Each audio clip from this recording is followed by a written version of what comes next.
Hello everyone, welcome back to my YouTube channel. आज जो topic हम स्टार्ट करेंगे that is goitre. So let's start. First of all, definition is the goiter is a non-cancerous enlargement of thyroid gland giving the appearance of swelling in neck. Goiter जो होता है ये एक non cancerous enlargement होता है thyroid gland का।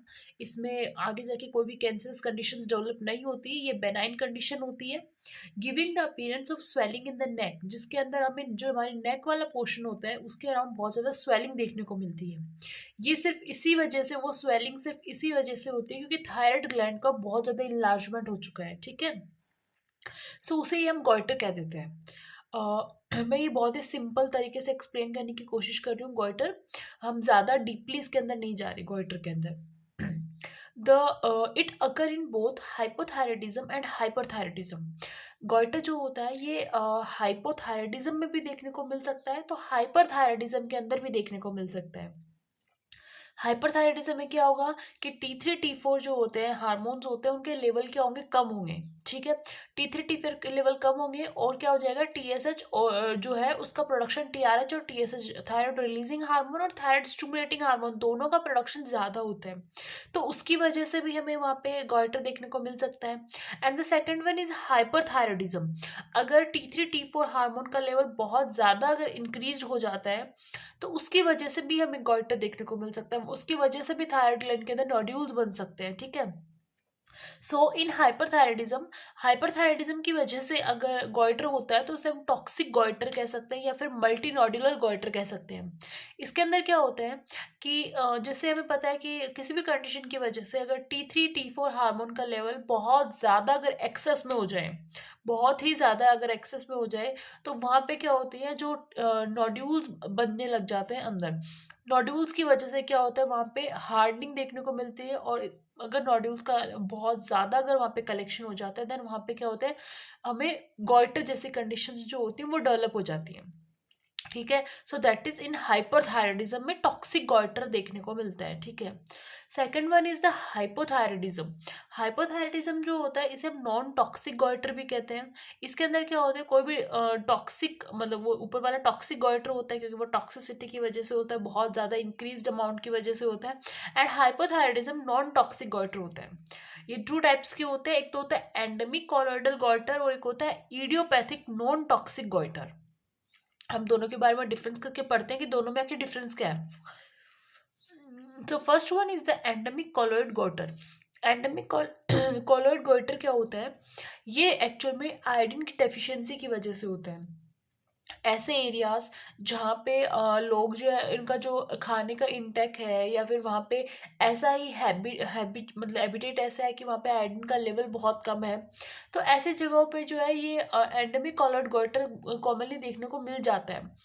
तो अगर आयोडीन का इंटेक अगर less than 50 microgram per day, अगर आप पर एक दिन के अंदर अगर आप 50 माइक्रोग्राम पर डे, उससे भी अगर आप कम अगर आयोडीन का इंटेक कर रहे हैं डेली बेसिस के ऊपर, देन आपको एंडेमिक गॉइटर जैसे कंडीशन जो होती है वो डेवलप हो सकती हैं। ठीक है, इसके अंदर क्या होता है कि T3 T4 का लेवल जो होता है, जैसे हमें पता है कि आयोडीन रिस्पॉन्सिबल होता है किसके लिए, थायरोग्लोबुलिन से जुड़ेगा और T3 T4 का प्रोडक्शन करेगा। ठीक है, अगर आयोडीन ही आपके पास कम है तो वो थायरोग्लोबुलिन से जुड़ नहीं पाएगा, थायरोग्लोबुलिन वहीं का वहीं ऐसे कैसे रहेगा और आगे T3 T4 का प्रोडक्शन भी नहीं होगा।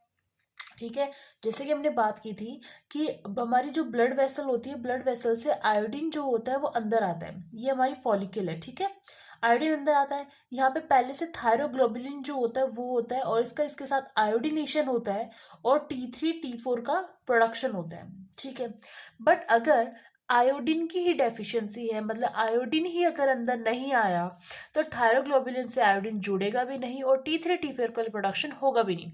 T3 T4 का प्रोडक्शन क्या होगा, कम होगा यहाँ पे। ठीक है, यही हमने बोला कि यहाँ पे T3 और T4 का लेवल क्या होता है, कम होता है।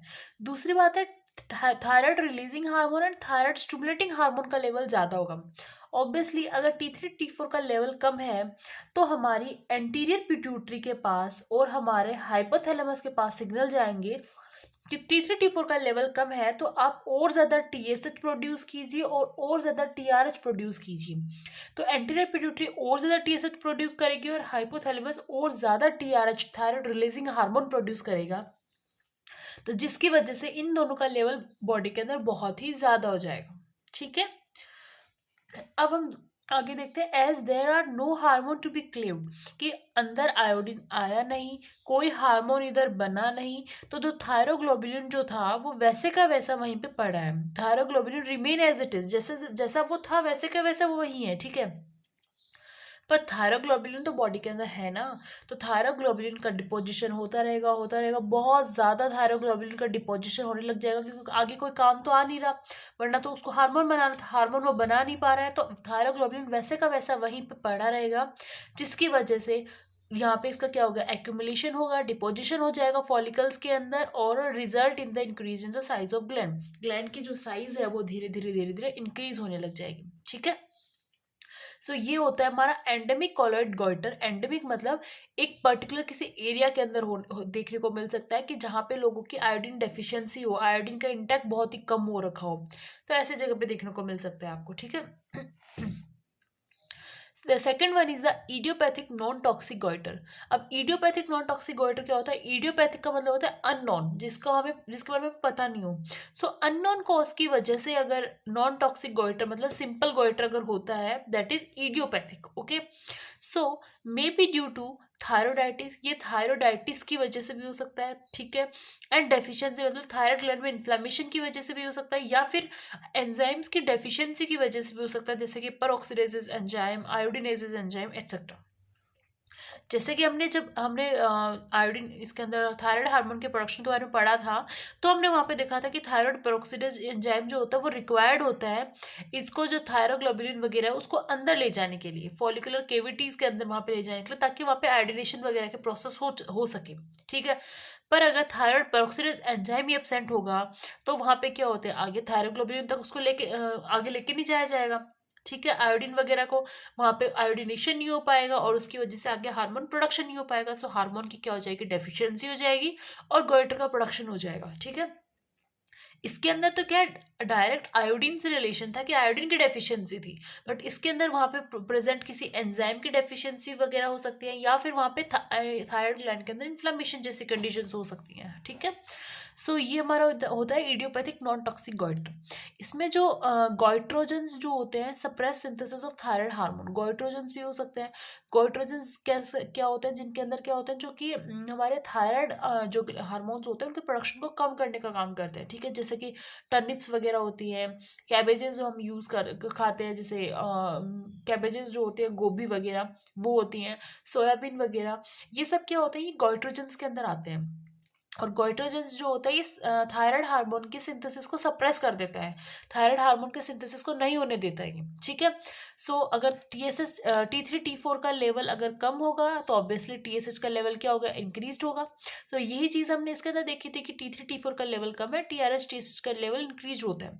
पर इसके अंदर कंडीशन थी कि आयोडीन की डेफिशिएंसी थी, और इसके अंदर कंडीशन है कि या तो थायरोडाइटिस है, या फिर किसी एंजाइम वगैरह की डेफिशिएंसी है, या फिर गॉइट्रोजेंस भी रिस्पॉन्सिबल हो सकते हैं इसके लिए। ठीक है, सो ये हमारा गॉइटर है। गॉइटर जो है कभी भी कैंसरस कंडीशन नहीं होती है, गॉइटर हमेशा एक नॉन कैंसरस कंडीशन ही होती है। इसके अंदर स्टार्टिंग के जो पीरियड होता है इसी के अंदर इसको जो है जब हमारा थोड़ा बहुत नोड्यूल्स वगैरह थोड़ी स्मॉल स्वेलिंग देखने को मिलती है, तभी इसको कंट्रोल किया जा सकता है। ठीक है, ओके, अगर आपको कोई भी क्वेरी है तो आप मुझे कमेंट सेक्शन के अंदर कमेंट कर सकते हैं। Thank you.